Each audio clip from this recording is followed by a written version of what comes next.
You are at Lake Rant, where I rant about whatever my $15 a month plus patrons want me to rant about. You can get one of these by being one of those. This one's for Japanese Shaman Girl, who says, rant about the upcoming Blade of the Immortal anime. I was watching your fall 2019 anime season predictions video, fuck this season by the way, and noticed that you skipped over it. Would like to hear about what you think of it, and would also like to hear your thoughts on the older anime from 2008, and maybe even the manga.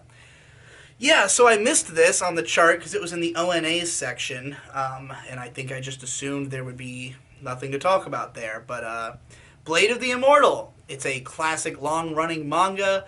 My cousin was a big fan of this manga back in the day, and I have the volume 1 and 2 omnibus, I think. It's pretty good. I have never gotten super into it because it's episodic, and the early chapters, I guess the characters and stories just didn't grab me that much, but I do appreciate how, like, ridiculously dark and sadistic the manga is. It presents you with some pretty fucked up concepts and crazy ass violent scenes. It's also got a really unique art style in that it's like this rough, sketchy style that like blends ink and pencil drawings and stuff. It's definitely super interesting and noteworthy, and I know it ran for a long time, so I'm sure it evolves a lot over the course of its run. Again, I've never really read past the first volume, so, it's just that I kind of grew up with it being around. So I've read that first volume a couple of times, and, it originally got an anime adaptation in 2008 from fucking B-Train, and, like, at the time, if you had asked me, like, Blade of the Immortal anime adaptation, what should it be? I'd be like, Studio Madhouse, right away. Like, no question, Madhouse in 2008 is the aesthetic I would have imagined for Blade of the Immortal. It went to B-Train.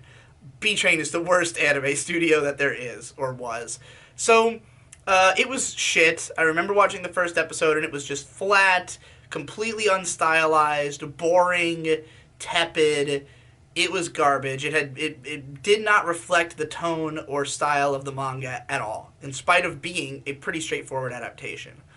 So, this new one, there's a PV for it out, and it still looks like a pretty straightforward adaptation. It's not, like, insanely stylized, but you can tell that it's at the very least well-directed. There's tons of insane violence in the trailer that all looks great. There are some moments that look like they're going to have some visual shakeups here and there.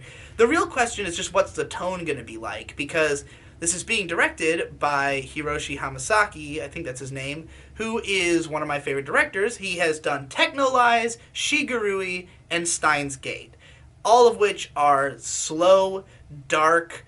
Steins Gate's a little faster than the other ones, and like his style is more felt in the early episodes. But like Shigarui and Techno Lies are very quiet, very brutal, very measured shows that let you really get like completely absorbed in their like nihilistic brooding tone. If you told me that he was going to direct Blade of the Immortal, I would say perfect. Like, I can't imagine a director who would be better to handle Blade of the Immortal. It's being animated by, I think, Leiden Films, who's doing all kinds of shit this season. I don't have much of an impression from them. They've done some stuff that looks okay, I guess. They haven't really made any masterpieces that I know of.